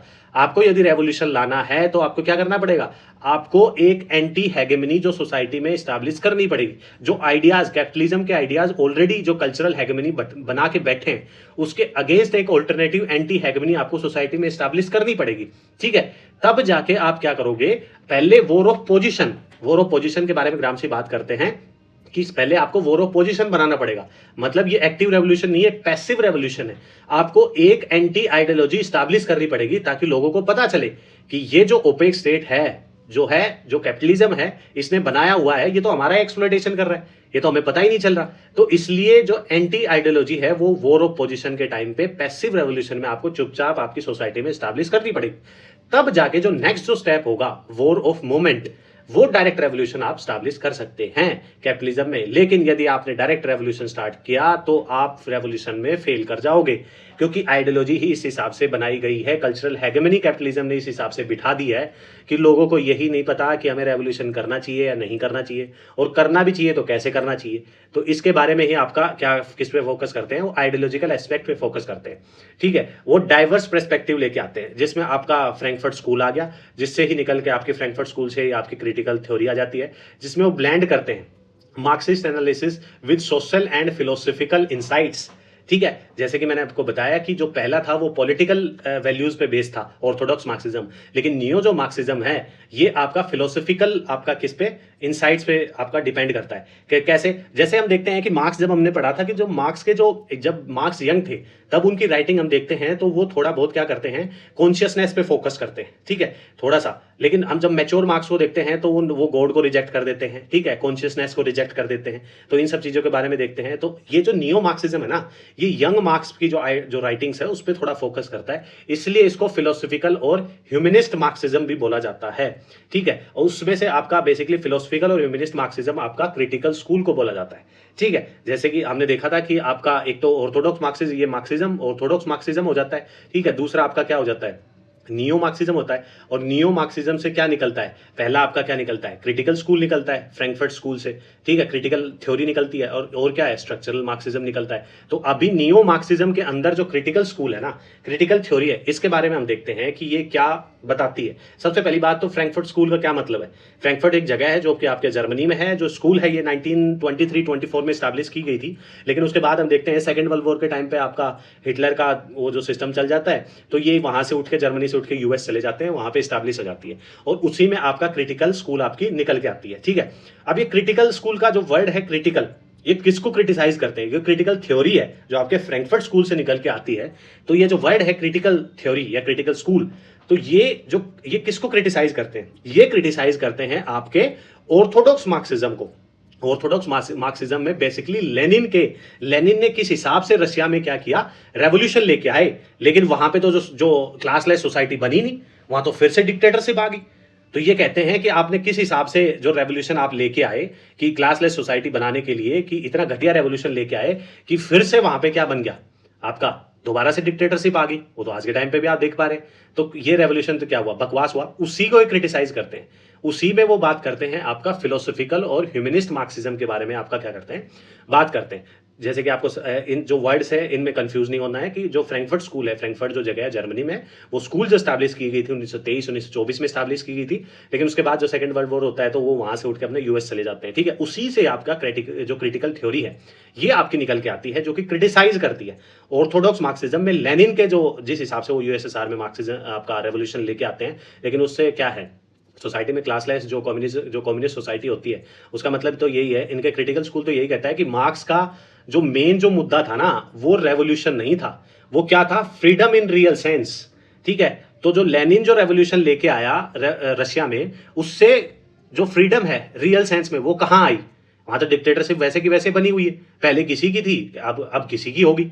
ठीक है, लेकिन जो रियल सेंस में जो लोगों के लिए फ्रीडम आनी चाहिए, मार्क्स का तो ये पॉइंट ऑफ व्यू था, क्रिटिकल स्कूल ये कहती है। ठीक है, और ये क्रिटिकल स्कूल क्या करती है, they try to understand the work of young Marx economic and philosophical, जो कि उनका जो वर्क था इकोनॉमिक एंड फिलोसॉफिकल मनुस्क्रिप्ट। ये हम देखते हैं कि ये जब मार्क्स यंग होते हैं तब ये अपना वर्क लिखते हैं, जिसमें बेसिकली ये कॉन्शियसनेस के बारे में थोड़ा सा अवेयर रहते हैं, रिजेक्ट नहीं करते। जब मैच्योर मार्क्स के जो राइटिंग्स हम देखते हैं, जब वो मैच्योर हो जाते हैं तब वो रिजेक्ट कर देते हैं। इसीलिए कहते हैं कि सोसाइटी में हमें क्या है, फिलोसॉफिकल और ह्यूमनिस्ट जो वैल्यूज हैं उन पे भी फोकस करना पड़ेगा।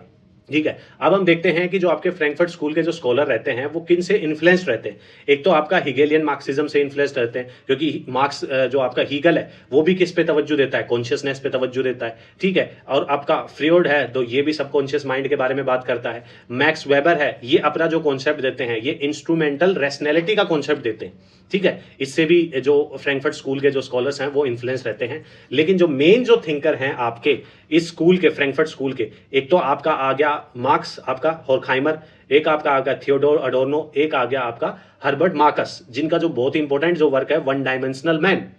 ठीक है। यहां पे वन डायमेंशनल मैन का हर्बर्ट मार्कस के हिसाब से यही है कि आज के टाइम पे जो कैपिटलिज्म है वो इस हिसाब से इवॉल्व हो गया है कि आदमी का नेचर क्या है, आदमी का नेचर मल्टी डायमेंशनल है। ठीक है। लेकिन जो आज का जो कैपिटलिज्म है उसने इस हिसाब का जो कंज्यूमरिज्म फैला दिया है, ठीक है, उपभोक्तावाद फैला दिया गया है कि आदमी अपनी रैशनैलिटी खोता जा रहा है। वो क्या बनता जा रहा है, वन डायमेंशनल बनता जा रहा है। बल्कि इस टाइटल को देख के तो ऐसा लगता है कि वो बता रहे हैं कि आदमी वन डायमेंशनल है। नहीं, हर्बर्ट मार्कस बात करते हैं कि आदमी का नेचर है मल्टी डायमेंशनल। लेकिन इसको वन डायमेंशनल किसने बनाया, कैपिटलिज्म ने बनाया। कि कैपिटलिज्म ने इस हिसाब से आपको एक भेड़ चाल चलवा दी कि आपको ये खरीदना है, अपनी जो लोवेस्ट डिजायर है उसको सेटिस्फाई करना है, इतने पैसे कमाने हैं। तो इसकी वजह से आपकी सिंगल सोसाइटी होगी, भाई सिंगल डायमेंशनल सोसाइटी होगी तो उसमें रहने वाला आदमी भी तो आपका वन डायमेंशनल ही होगा। सोसाइटी फुल्ली फोकस्ड ही कैपिटलिस्ट है। ठीक है। आदमी अपनी जो बहुत ही चीपेस्ट जो डिजायर है, ठीक है, उनको क्या फुलफिल करने में लगा पड़ा है, तो वो मल्टी डायमेंशनल नहीं रहा। इसलिए वो बात करते हैं थोड़ा व्यंग्यात्मक में वो ये अपना टाइटल रखते हैं वन डायमेंशनल मैन, कि आदमी का जो नेचर है वो क्या है, उनका है मल्टी डायमेंशनल है। तो ये आप याद रख सकते हैं, काफी बार एग्जाम में आपका पूछा गया है। अब हम व्यूज देख देते हैं कि आपका हर्बर्ट मार्कस ऐसा क्यों बोलता है, ये लेनिन को क्यों क्रिटिसाइज करते हैं। जब हम देखेंगे फ्रैंकफर्ट स्कूल के क्या व्यूज हैं आज के जो कैपिटलिज्म है उस पे क्या व्यूज है, तब जाके हमें समझ में आएगा कि ये किस हिसाब से क्या चेंजेस चाहते हैं। जिसमें से सबसे पहले बोलते हैं कि आज का जो कैपिटलिज्म इवॉल्व हुआ है ना, वो उसको चेंज करना, उसको खत्म करना क्या है, डिफिकल्ट है और इम्पॉसिबल के बराबर है। कि एंड टू गेन फ्रीडम, जिससे आजादी पाई जा सके। ठीक है। इसमें वो बात करते हैं कि वर्कर्स इन कैपिटलिस्ट सोसाइटी जो रेवोल्यूशनरी जो पोटेंशियल है ना वो खो चुके हैं। कैसे, क्योंकि वेलफेयर स्टेट की वजह से। ठीक है। Has killed the revolutionary potential, कि जो वेलफेयर का जो कॉन्सेप्ट है, यही मैं हमने देखा था ग्रामसी को, जब मैं बार बार याद करता हूं तो उसको अच्छे से आपको पता होगा कि वो ओपेक स्टेट है और ट्रांसपेरेंट स्टेट की बात करते हैं, कि जिसमें वो बताते हैं कि जो स्टेट है ना, जो कैपिटलिस्ट सोसाइटी में जो कैपिटलिज्म है वो इस हिसाब के वेलफेयर के काम करने लगा है कि जो सोसाइटी में लोग रहते हैं उन्हीं को नहीं पता कि उन्हीं का एक्सप्लॉयटेशन हो रहा है, बशर्ते वो ना ही रेवोल्यूशन कर रहे हैं। क्यों, क्योंकि उनको तो लगता है कि यार जो स्टेट है ये अपना वेलफेयर का काम कर रहा है हमारे लिए, तो ये अच्छा ही है। रेवोल्यूशन वो कर नहीं पाते, तो इसकी वजह से क्या करते हैं वो, एक तो इतनी नीड्स, इतनी डिजायर आपकी आ गई हैं, ठीक है, कि आप उसको फुलफिल करने में अपनी पूरी लाइफ बिता देते हैं। ठीक है। पैसा कमाना है, ये डिजायर है, ये नीड्स है, फिर वो नीड्स है। क्या अभी हम देखते हैं कि ये कैपिटलिज्म की वजह से तो डिजायर्स और नीड्स आपकी खड़ी की गई हैं। ठीक है। क्या कभी जो पुराने जो शास्त्र हैं, जो पुरानी बुक्स है, उसमें लिखा था कि आपको लैम्बोर्गिनी चलानी है? नहीं ना, वो अभी के कॉन्सेप्ट में आई है। क्यों, क्योंकि उस टाइम वो नीड्स थी नहीं। ठीक है। उस पर वो ऐसी डिजायर्स थी नहीं। आज कैपिटलिज्म ने इस हिसाब की डिजायर खड़ी कर दी है कि आदमी उसी के पीछे लगा रहता है, उसको यही नहीं पता कि उसका एक्सप्लॉयटेशन हो रहा है, वो अपनी रैशनैलिटी खोता जा रहा है। यहीं से आप इंटरलिंक कर सकते हैं कि आप कैसे आप रूसो को इंटरलिंक कर सकते हैं यहां से, कि रूसो क्रिटिसाइज करता है, क्या कहता है कि आदमी इवोल्व नहीं हो रहा। ठीक है। आदमी क्या कर रहा है कि आदमी अपने आप को जो रैशनैलिटी है, मोरल एथिकल वैल्यूज है, उसको दिन पर दिन खोता जा रहा है डिजायर्स की वजह से। ठीक है। साइंस की वजह से जो आर्ट्स है वो क्या हो खोती हुई जा रही है। तो यहीं पे सिमिलर आइडियाज आपके रूसो के भी यही थे। फ्रैंकफर्ट स्कूल भी यही कहता है। फ्रैंकफर्ट स्कूल जो है, जिसमें बेसिकली क्रिटिकल थ्योरी आपकी निकल के आई थी, उनके व्यूज भी ऐसे ही हैं कि जो रेवोल्यूशनरी जो पोटेंशियल है, जो कैपिटलिस्ट सोसाइटी में जो रेवोल्यूशन करने वाले हैं वो अपना पोटेंशियल खो चुके हैं। ठीक है। क्यों, क्योंकि जो आपका जो कैपिटलिस्ट सोसाइटी है वो क्या करती है, वेलफेयर के काम करती है स्टेट आपका, और आपको यही नहीं पता चलता कि आपको रेवोल्यूशन करना भी है नहीं। ठीक है। मार्कस कहते हैं कि आदमी क्या है, जैसा कि मैंने बताया कि मल्टी डायमेंशनल है, बट अभी के लिए वो क्या है, सिंगल डायमेंशनल हो गया है। क्यों, क्योंकि एक तो हो गया है वो माइंडलेस कंज्यूमर। ठीक है। इसका बहुत ही बढ़िया एग्जाम्पल है, अभी रिसेंट में अभी आने वाली है दिवाली पे आपकी क्या, बिग बिलियन डे सेल। ठीक है। जिसमें आपको यदि ये जिस चीज की नीड भी नहीं होगी ना, वो भी आप खरीदने लग जाओगे। बहुत ही परफेक्ट एग्जांपल है आपका बिग बिलियन डे जो फ्लिपकार्ट की आने वाली है, जो कैपिटलिज्म का बहुत ही परफेक्ट एग्जांपल है। उसको क्रिटिसाइज कर रहे हैं फ्रैंकफर्ट स्कूल कि आदमी इतना माइंडलेस कंज्यूमर हो गया है कि वो finding happiness in satisfaction of very low desire, कि अपनी जो बहुत ही लो डिजायर है उसको सेटिस्फाई करने में अपनी क्या है खुशी महसूस करता है, बल्कि ये नहीं पता कि इस चीज से उसका एक्सप्लोइटेशन हो रहा है, अपनी रैशनैलिटी खोता हुआ जा रहा है। कैसे रैशनैलिटी खोता हुआ जा रहा है वो, कि एक तो क्या है कि बिग बिलियन डे सेल जब चल रही होती है, जिन चीज की आपको नीड भी नहीं होती है उसको भी क्या करते हैं कि यार सस्ता मिल रहा है चल खरीद लेते हैं, चल यार बाय अभी दो, अब शर्ट की एक की जरूरत है लेकिन उस पर लिखा रहा है कि दो खरीदे एक मुफ्त पाओ, अरे ठीक है यार दो ले ले एक फ्री तो आएगी। तो ये एक हिसाब से आपके दिमाग के साथ खेला जा रहा है कैपिटलिज्म में, और यही चीज आदमी क्या है समझ नहीं पा रहा। इसीलिए हर्बर्ट मार्कस आपके कहते हैं कि आदमी क्या है एक वन डायमेंशनल मैन हो गया है। क्यों? क्योंकि सोसाइटी ही वन डायमेंशनल है, सोसाइटी ही कैपिटलिज्म पे फुल्ली फोकस्ड है, तो इसलिए आदमी भी क्या है वन डायमेंशनल हो गया है। वो भेड़ बकरियों की तरह एक ही चाल चलता है कि जिस साइड बता दिया वो उसी साइड चलता है। जिस हिसाब से आपके जो ल्यूक्रेटिव ऑफर आते हैं बिग बिलियन डे सेल में, उसी हिसाब के ऑफर के पीछे पीछे आप चलने लगते हो अपनी डिजायर फुलफिल करने के लिए। बशर्ते आपको जरूरत एक शर्ट की है, लेकिन यदि किसी पे आ गया कि 3 खरीदो 2 मुफ्त पाओ, आप 3 ले लोगे, ये मेरी गारंटी है। ठीक है, बहुत से लोग ऐसा करते हैं, ठीक है, ऐसा 100% तो नहीं लेकिन बहुत से लोग ऐसा करते हैं, 70 to 85% लोग ऐसा करते हैं। तो इससे पता लगता है कि आदमी जो अपनी जो रैशनैलिटी है, जो एथिकल मॉरल वैल्यूज है, वो भी थोड़ा बहुत कैपिटलिज्म की वजह से खोता हुआ जा रहा है। इसलिए आपके Herbert Marcus one dimensional man अपना वर्क लिखते हैं। फ्रैंकफर्ट स्कूल आपका क्रिटिसाइज करता है किसको? साइंस को क्रिटिसाइज करता है।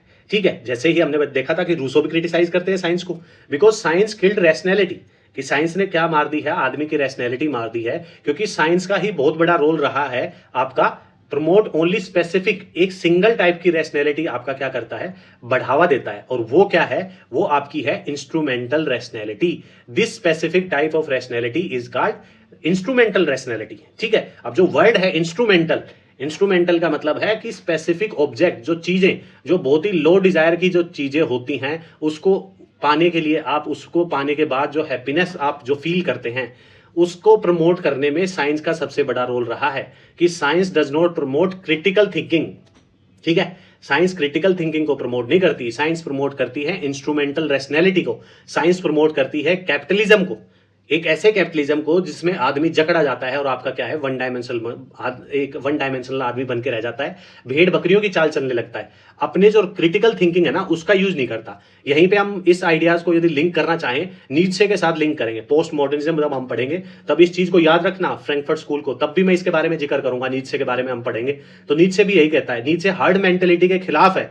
ठीक है, वो भेड़ बकरियों की चाल की जो आइडियोलॉजी है कि जो बता दिया वही फॉलो करने लग जाओ, जो चीजें हैं पीछे से मिली हुई हैं आपको उसी को फॉलो करना है, उन्हीं वैल्यूज को फॉलो करना है, उसी भेड़ बकरियों की तरह चाल चलना है। तो नीत्शे उसके खिलाफ है। यहीं पे ही आपका हर्बर्ट मार्कस भी वही बात कर रहे हैं, वही जो साइंस है, रूसो भी इसलिए साइंस को आपका क्रिटिसाइज करता है। ठीक है, दे बिलीव दैट साइंस का जो बड़ा रोल रहा है प्रमोशन ऑफ कैपिटलिज्म, जैसा मैंने बताया कि जो साइंस का जो बड़ा रोल रहा है आपका इंस्ट्रूमेंटल रैशनैलिटी को बढ़ावा देने में, क्योंकि क्रिटिकल थिंकिंग को तो बढ़ावा देती नहीं। इंस्ट्रूमेंटल मतलब क्या है, फिजिकल ऑब्जेक्ट जो कि आपका पाने के लिए एक लोवेस्ट डिजायर होती है कि वो आपको खरीद लेना है बिग बिलियन डे सेल में और हैप्पी खुश हो जाना है। ठीक है, और इसीलिए बताया जाता है कि जो साइंस है वो बेसिकली आपका प्रमोट करती है, आपका कैपिटलिज्म प्रमोट करती है। ग्रामसी भी यही बात करते हैं। मार्क्सिज्म में वो क्या ऐड करते हैं, इंटेलेक्चुअल का कॉन्सेप्ट ऐड करते हैं, जिसमें वो बताते हैं कि ट्रेडिशनल इंटेलेक्चुअल है और ऑर्गेनिक इंटेलेक्चुअल है। वो बताते हैं कि जिस टाइप की आइडियोलॉजी सोसाइटी में आती है उस टाइप के वो इंटेलेक्चुअल है वो लेके भी आती है। ठीक है, तो साइंस जो है बेसिकली वो डेवलप की जा रही है, तो उसी हिसाब के इंटेलेक्चुअल भी वो लेके आती है। क्यों लेके आती है? जो आइडियोलॉजी सोसाइटी में डेवलप हो रही है उसी टाइप के जो इंटेलेक्चुअल है वो सोसाइटी में इसलिए लेके आती है क्योंकि वो इंटेलेक्चुअल बाकी लोग जो हैं उनको इंटेलेक्चुअल माने, और जैसे ही हम उनको इंटेलेक्चुअल मानेंगे, और वो इंटेलेक्चुअल किसके हैं, कैपिटलिस्ट क्लास के हैं, वो प्रमोट किसको करेंगे, कैपिटलिज्म को प्रमोट करेंगे। तो हमें तो यही लगेगा ना कि भाई ये तो इंटेलेक्चुअल है, ये चीज प्रमोट कर रहे हैं तो ये सही होगा। ठीक है, इस हिसाब से आपका क्या है, इसीलिए ये बता रहे हैं कि साइंस भी क्या है, आपका जो कैपिटलिज्म है इसी को प्रमोट कर रही है, उसी हिसाब के आपके इंटेलेक्चुअल निकल के आते हैं। ठीक है, इसीलिए आपका मार्क्स और खाइमर और अडोर्नो ये एक कॉन्सेप्ट देते हैं नेगेटिव डायलेक्टिक्स का। नेगेटिव डायलेक्टिक्स का मतलब क्या है कि मार्क्स जहां प्रिडिक्ट करते हैं ना कि आदमी क्या है धीरे धीरे ग्रेटर फ्रीडम की तरफ जा रहा है, आदमी इवोल्व कर रहा है, कि जैसे उन्होंने बताया था कि जो अब यहाँ पे ग्रेटर फ्रीडम की तरफ कैसे जा रहा है। मार्क्स बोलता है कि सबसे पहले क्या थी, प्रिमिटिव सोसाइटी थी, फिर स्लेव आए, फिर फ्यूडल आए, फिर कैपिटलिज्म आया। ठीक है, फिर कैपिटलिज्म को उखाड़ फेंकेंगे, सोशलिज्म आ जाएगा। तो सोशलिज्म जैसे जैसे हम बढ़ रहे हैं तो मार्क्स का क्या है कि एंड गोल कम्युनिज्म होना चाहिए। तो क्या है, जो ग्रेटर फ्रीडम है उसकी तरफ फिर कम्युनिज्म आ जाएगा, वो एंड ऑफ हिस्ट्री हो जाएगा मार्क्स के हिसाब से। तो मार्क्स के हिसाब से यही है कि जो आदमी है ना वो ग्रेटर फ्रीडम की तरफ बढ़ रहा है, लेकिन यहाँ पे हम देखते हैं हर्बर्ट मार्कस को देखते हैं, वो क्रिटिसाइज करते हैं। जो रैशनैलिटी, इंस्ट्रूमेंटल रैशनैलिटी है, जो आपका बेसिकली कौन देता है इंस्ट्रूमेंटल रैशनैलिटी के बारे में हम देखते हैं, तो वो आपका वेबर देते हैं, ठीक है। लेकिन उसी को क्रिटिसाइज करते हुए ये क्या करते हैं कि ये कहते हैं कि जो साइंस है ना वो प्रमोट रैशनल इंस्ट्रूमेंटल रैशनैलिटी को प्रमोट करती है, जो फिजिकल ऑब्जेक्ट्स है उनको प्रमोट करती है, वो आदमी की जो क्रिटिकल थिंकिंग है ना उसको प्रमोट नहीं करती। इसीलिए आपके जो मैक्स और अडोर्नो है ये नेगेटिव डायलेक्टिक्स देते हैं कि मार्क्स जहां कहते हैं ना कि आदमी अपने ग्रेटर फ्रीडम की तरफ जा रहा है, वो कहीं ग्रेटर फ्रीडम की तरफ नहीं जा रहा। यहाँ पे क्या हो गया है, रिवर्स होगी ये साइकिल, वो अपनी रैशनैलिटी होता जा रहा है, वो टाइम के साथ इवोल्व नहीं हो रहा। इसका मतलब ये नहीं है कि साइंस आ गई तो आदमी इवोल्व हो रहा है, ठीक है, लेकिन आदमी अपनी जो रैशनल और एथिकल जो थिंकिंग है वो खोता हुआ जा रहा है, वो रिवर्स आपका नेगेटिव डायलेक्टिक्स हो रहा है, ठीक है। वो ग्रेटर फ्रीडम की तरफ नहीं जा रहा, वो बेसिकली उल्टा जा रहा है साइंस की वजह से। साइंस ने क्या क्या कर दिया है, जो आपकी जो रैशनैलिटी है ना वो खत्म कर दी है। अब हम देखते हैं जो लास्ट जो नियो मार्क्सिज्म में ही, क्योंकि दो सब पार्ट निकल के आते हैं, आपका फ्रैंकफर्ट स्कूल और स्ट्रक्चरल मार्क्सिज्म, ठीक है। जैसे कि अब लास्ट जो है आपका स्ट्रक्चरल मार्क्सिज्म है, इस पे फोकस कर लेते हैं कि ये जो स्ट्रक्चरल मार्क्सिज्म है, जैसे सबसे पहले जो हिस्टोरिकल मटेरियलिज्म होता है, जो मार्क्स का होता है, जिसको ऑर्थोडॉक्स मार्क्सिस्ट जो है वो मानते हैं, उसको क्रिटिसाइज कौन करता है, आपके क्रिटिकल स्कूल आपका क्या करता है, उसको क्रिटिसाइज करता है, ठीक है। अब जो क्रिटिकल स्कूल में जो मॉडिफिकेशन लाता है वो आपका स्ट्रक्चरल स्कूल लेके आता है, ठीक है। क्योंकि ये जो दोनों हैं, ये दोनों ही पार्ट नियो मार्क्सिज्म के हैं। लेकिन ये क्रिटिकल स्कूल का जो कॉन्सेप्ट है ना, जैसे क्रिटिकल स्कूल बोलता है कि क्रिटिकल थिंकिंग डेवलप करनी है, ये सब चीजों के बारे में बात करता है, उसको क्या करता है, उसको क्रिटिसाइज करता है। अब यहाँ पे स्ट्रक्चरल स्कूल निकल के आता है, ठीक है। स्ट्रक्चरल स्कूल, स्ट्रक्चर जैसे हमने देखा था कि क्रिटिकल वर्ड से क्या मतलब है, ये किसको क्रिटिसाइज कर रहे हैं, ऐसे ही जो स्ट्रक्चरल जो स्कूल है, यहाँ पे स्ट्रक्चर का क्या मतलब है, स्ट्रक्चर का मतलब वही है कि मार्क्स ने जो अपना बेसिक और सुपर स्ट्रक्चर का मॉडल दिया था ना, उसी को क्या करेंगे, उसमें चेंजेस लाने की बात करेंगे। इसलिए बोला गया है इसको स्ट्रक्चरल स्कूल, जिसके जो मेन जो थिंकर हैं वो आपके एल्थजर है, लुइस एल्थजर, ठीक है, जो कि बुक लिखते हैं, जो उनकी बहुत ही फेमस बुक है जिसमें 4 मार्क्स। यहां पे आपको सिंपल से ये देख लेना है कि जो ये बताते हैं कि structuralism of marks based on theory of historical materialism, फिर उसको क्रिटिसाइज कौन करता है, क्रिटिकल स्कूल, और क्रिटिकल स्कूल को क्रिटिसाइज, उसमें करेक्शन कौन करता है, आपका स्ट्रक्चरल स्कूल, जिसके जो मेन जो स्कॉलर है वो एल्थजर हैं, ठीक है, जिनकी जो बहुत ही फेमस बुक है जो मार्क्स है, इसमें क्या बताते हैं, he held that real Marx is not belong, जो real Marx is not the young Marx, we must focus on mature Marx. अब ये बात आ गई फिर से, क्योंकि यहां पे क्रिटिकल स्कूल क्या कहता है, क्रिटिकल स्कूल कहता है कि जो यंग मार्क्स की जो वैल्यूज है ना, जो राइटिंग्स हैं, जो फिलोसॉफिकल जो राइटिंग है, फिलोसॉफिकल वैल्यूज के बारे में वो बात करता है, तो उसको डिनाई नहीं करता, हमें उस पर फोकस करना है। लेकिन स्ट्रक्चरल स्कूल है, ये कहता है कि हमें क्या करना है, उल्टा बोलता है क्रिटिकल स्कूल के, कि ये बोलता है कि हमें यंग मार्क्स की जो राइटिंग है उस पर फोकस नहीं करना, हमें मैच्योर जो मार्क्स, जब वो मैच्योर हो गए थे, उनकी जो राइटिंग्स आई थी, हमें उस पर फोकस करना है, ठीक है। ये कहते हैं कि मार्क्स कोई ह्यूमनिस्ट नहीं था, क्योंकि हम देखते हैं कि क्रिटिकल स्कूल को क्या बोला गया है, आपका फिलोसफिकल और ह्यूमनिस्ट एस्पेक्ट के बारे में बात की गई है। तो यहां पे ये कह रहे हैं कि मार्क्स कोई ह्यूमनिस्ट नहीं था, लेकिन मार्क्स क्या था, एक स्ट्रक्चरलिस्ट था, वो एक स्ट्रक्चर प्रोवाइड करते हैं, ठीक है। स्ट्रक्चर कौन सी, जो बेसिक स्ट्रक्चर और सुपर स्ट्रक्चर के बारे में हम बात कर रहे हैं। एल्थजर कहते हैं कि हमें फोकस करना चाहिए स्ट्रक्चरल एक्सपेक्ट, जो स्ट्रक्चर जो प्रोवाइड की थी आपकी, जो बेसिक स्ट्रक्चर जिसमें आपका मोड ऑफ प्रोडक्शन है, इकोनॉमिक जो सिस्टम है उसको बेस बनाया था, ठीक है, और उसके ऊपर जो आपका पिलर स्टेट हो गया, फैमिली हो गया, ये सब चीजें आपकी निकल के आती हैं। एल्थजर क्या करते हैं, एल्थजर देते हैं आपके मल्टीपल स्ट्रक्चर देते हैं, क्यों, क्योंकि एक तो वो इन्फ्लुएंस किससे होते हैं, ग्रामसी से होते हैं, ठीक है। ऐसा नहीं है कि भाई वो बिल्कुल ही मार्क्स को क्रिटिसाइज करते हैं, मार्क्स का जो सिस्टम है ना, जो बेस और सुपर स्ट्रक्चर का जो कॉन्सेप्ट है उसको वो एक्नॉलेज तो करते हैं, लेकिन वो बताते हैं कि मार्क्स का जो स्ट्रक्चर का जो मॉडल है ना, इसमें हमें चेंजेस करने पड़ेंगे, इसलिए वो क्या देते हैं, मल्टीपल स्ट्रक्चर का कॉन्सेप्ट देते हैं। और मल्टीपल स्ट्रक्चर का ही कॉन्सेप्ट आपके कौन देते हैं, ग्रामसी भी देते हैं, ठीक है। ग्रामसी हमने पढ़ा था, ग्रामसी क्या करते हैं, जो सुपर स्ट्रक्चर जो मॉडल था उसमें क्या करते हैं, उसके 2 पार्ट कर देते हैं, बेसिक स्ट्रक्चर को तो वैसा वैसा रहने देते हैं, वो सुपर स्ट्रक्चर के 2 पार्ट कर देते हैं, और जिसमें बीच में क्या ले आते हैं, सिविल सोसाइटी ले आते हैं, और सिविल सोसाइटी आते ही क्या आता है, आपका वेलफेयर सिस्टम का कॉन्सेप्ट आने लगता है।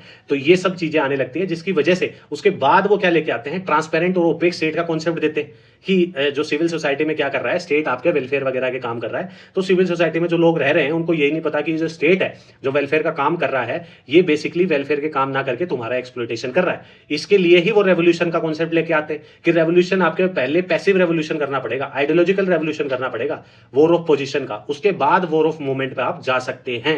तो एल्थसर भी कहीं ना कहीं ग्रामसी से फुल्ली क्या थे, इन्फ्लुएंस थे, इसलिए ही जो बेसिक और सुपर स्ट्रक्चर का मॉडल था मार्क्स का, उसको क्रिटिसाइज करते हैं, लेके आते हैं अपना मल्टीपल स्ट्रक्चर मॉडल। ठीक है, इसीलिए अल्थुसर का जो मेन जो बुक है, एक तो इनकी 4 मार्क्स, ठीक है, और मल्टीपल स्ट्रक्चर का जो मॉडल है ये काफी फेमस है, काफी बार आपसे एग्जाम में पूछा गया है। इसीलिए स्ट्रक्चरल मार्क्सिज्म का जो स्ट्रक्चरल वर्ड आते हैं आपको समझ में आ जाना चाहिए कि ये बात कर रहे हैं किसके बारे में, मैच्योर मार्क्स के बारे में। दूसरा, ये जो फिलोसफिकल जो सिस्टम है ना उसके बारे में कम बात करेंगे, ये ज्यादा बात करेंगे किसके बारे में, जो स्ट्रक्चर था मार्क्स ने प्रोवाइड किया था जो बेसिक और सुपर स्ट्रक्चर का, उसके बारे में बात करेंगे, उसमें चेंजेस की बात करेंगे। ठीक है, उसके बाद ये आगे की चीजें करेंगे। लेकिन जो बेसिक इनका जो अल्थुसर का जो मेन कॉन्सेप्ट था वो था कि एक स्ट्रक्चरल वे में मार्क्स को समझा जाए, मार्क्सिस्ट जो आइडियोलॉजी है उसको समझा जाए, ना कि एक ह्यूमनिस्टिक वे में समझा जाए। ठीक है, इसलिए वह आपका क्या देते हैं, मल्टीपल स्ट्रक्चर का कॉन्सेप्ट देते हैं। ठीक है, अब हम देखते हैं कि जो स्ट्रक्चरल मार्क्सिस्ट हैं इसके पॉइंट ऑफ व्यू क्या है। अब इसमें क्या है कि जो ये बताते हैं कि जो in in in Marx role of economic factor is, क्योंकि मार्क्स में हम देखते हैं कि जो इकोनॉमिक फैक्टर का क्या मतलब है कि वो बेस जो मॉडल वो देते हैं कि बेस मॉडल में यदि आपके चेंजेस आएंगे तो सुपर स्ट्रक्चर मॉडल में आपके ऑटोमेटिक चेंजेस आने लग जाएंगे। तो अल्थुसर आपके कहते हैं कि मार्क्स ने क्या कर दिया है, इकोनॉमिक फैक्टर पे ज्यादा ध्यान दिया है। But Althusser recognise the importance of economic factor, economic factor को अल्थुसर मानते तो हैं, लेकिन उसके साथ साथ वो कहते हैं कि that change can be from other structure also. ठीक है, जैसे कि वो एग्जांपल देते हैं कि रशिया में रेवोल्यूशन आया, कैसे आया, पॉलिटिकल स्ट्रक्चर से आया। ठीक है, और यहीं पे आपका क्या है, पॉलिटिकल स्ट्रक्चर का जब भी हम बात करते हैं तो आपका क्या है, किसकी वजह से है, सबसे पहले तो ये है कि जब कैपिटलिस्ट स्ट्रक्चर के बारे में बात करते हैं, जो आपका पॉलिटिकल स्ट्रक्चर के बारे में बात करते हैं तो ऑर्थोडॉक्स मार्क्सिज्म पे ध्यान जाता है। क्रिटिकल स्कूल किस पे बात करती है, वो फिलोसफिकल एस्पेक्ट पे बात करती है।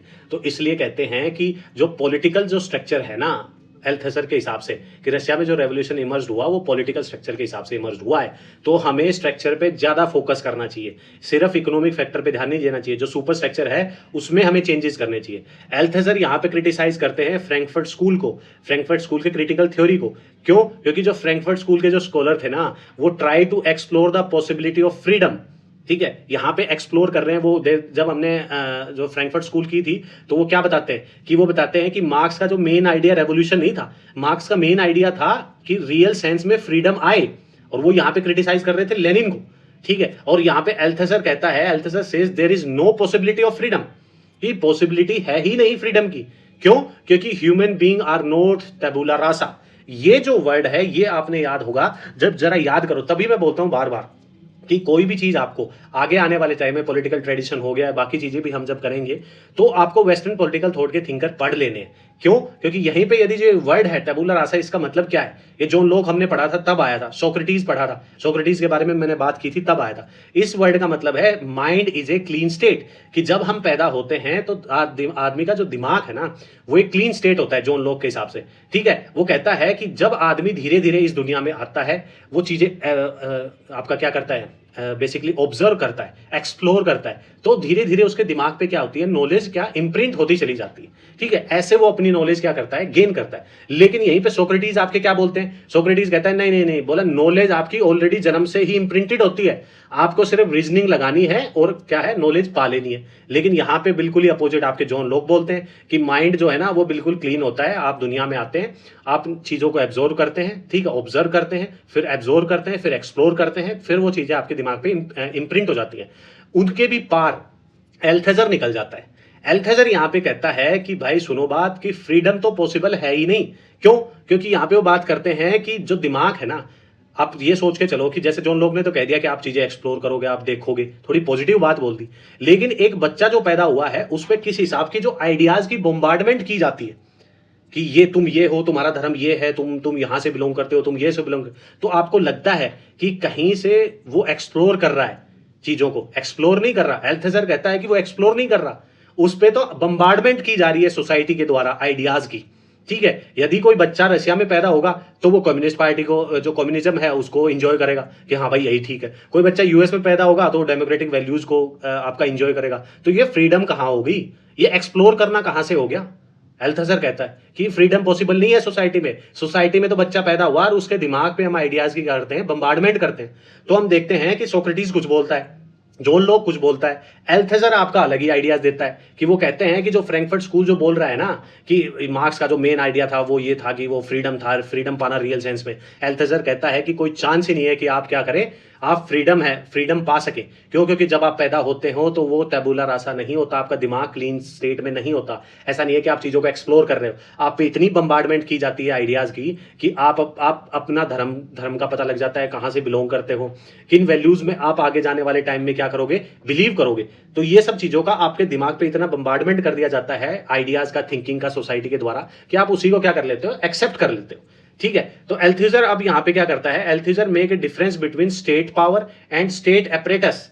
अब इसका मतलब क्या है कि यहां पे वो एग्जांपल देते हैं कि वर्कर्स इन रशिया, अब बेसिकली रशिया में रेवोल्यूशन होता है, अब लेकिन उसके बाद क्या होता है, हमने देखा कि रेवोल्यूशन लाया गया था, किस लिए लाया गया था कि क्लासलेस सोसाइटी हो, फ्रीडम आ जाए, ठीक है, ये कैपिटलिज्म से छुटकारा पाले, इन सब चीजों के लिए रेवोल्यूशन लाया गया था। लेकिन रेवोल्यूशन के बाद क्या हुआ, वहां पे डिक्टेटरशिप तो आज के टाइम पे भी है, तो रेवोल्यूशन कैसा हुआ? तो यहां पे एल्थेजर कहते हैं, डिफरेंस बताते हैं स्टेट पावर और स्टेट एपरेटस में। ठीक है, तो वो बताते हैं कि रशिया में क्या हुआ कि जो वर्कर थे ना, उन्होंने स्टेट पावर तो कैप्चर कर ली, लेकिन उन्होंने जो स्टेट की जो रियल स्ट्रक्चर है ना, रियल अपरेटस है स्टेट का, रियल जो स्ट्रक्चर है उसको कैप्चर नहीं किया। आपको पावर कैप्चर करने से कुछ नहीं होगा, आपको जो रियल जो स्ट्रक्चर है ना स्टेट की, वो भी कैप्चर करनी पड़ेगी, वरना क्या है कि वो टेंडेंसी जो डिक्टेटरशिप की है वो बार बार इवोल्व आपकी होती रहेगी। क्यों? क्योंकि स्ट्रक्चर ही वैसी है। आपने तो सिर्फ पावर ही तो आपकी क्या की है, कैप्चर की है रशिया में वर्कर ने। बेसिकली वहां पे जो स्टेट का जो मेन जो स्ट्रक्चर है, एपरेटस है, वो आपने क्या किया, कैप्चर नहीं किया। तो इसलिए जो रियल सेंस में रेवोल्यूशन का जो रिजल्ट आना था वो रिजल्ट आया ही नहीं। क्या मिला? डिक्टेटर से मिली, क्लासलेस सोसाइटी नहीं बनी, दोबारा से वही चीजें होने लगी। तो इसलिए आपका जो एल्थेसर है वो डिफरेंस बताते हैं स्टेट पावर और स्टेट एपरेटस में। तो ये सब चीजें देख ली हमने। अब हम देख लेते हैं मार्क्सिज्म की करंट सिचुएशन। ठीक है, जब हम देखते हैं कि 1991 में आपका क्या होता है कि यूएसएसआर टूट जाता है, और उस टाइम पे क्या होता है कि मार्क्सिज्म को बोला जाता है कि Marxism reduce to a dustbin of history. ठीक है, और लिबरलिज्म को इस हिसाब से प्रमोट किया जाता है, फुकुयामा कहते हैं कि एंड ऑफ हिस्ट्री।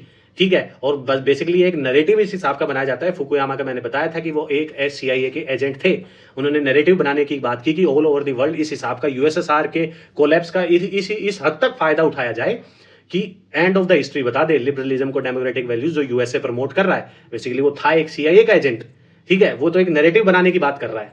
अब यहां पे देखते हैं कि वो इस हिसाब से जो कम्युनिस्ट और सोशलिस्ट जो सोसाइटी हैं उनको क्रिटिसाइज किया जाता है कोलैप्स ऑफ यूएसएसआर का नाम लेके, और वो बताते हैं कि लिबरलिज्म आपका बेस्ट आइडियोलॉजी है, एंड ऑफ हिस्ट्री है। लेकिन उसी को फुकुयामा के आइडियाज को क्रिटिसाइज कौन करते हैं? आपके सैमुअल P. हंटिंगटन। वो बताते हैं कि भाई रुको, ऐसा नहीं है कि all over the world peace establish हो गया, अभी रियल क्लैश तो बाकी है, जो कि क्या है, सिविलाइजेशन क्लैश है, जो कि 2001 में हम देखते हैं 9/11 का अटैक, जिसमें आपके जो इस्लामिक फंडामेंटलिज्म उठ खड़ा होता है, अलकायदा अटैक कर देता है आपके यूएस पे।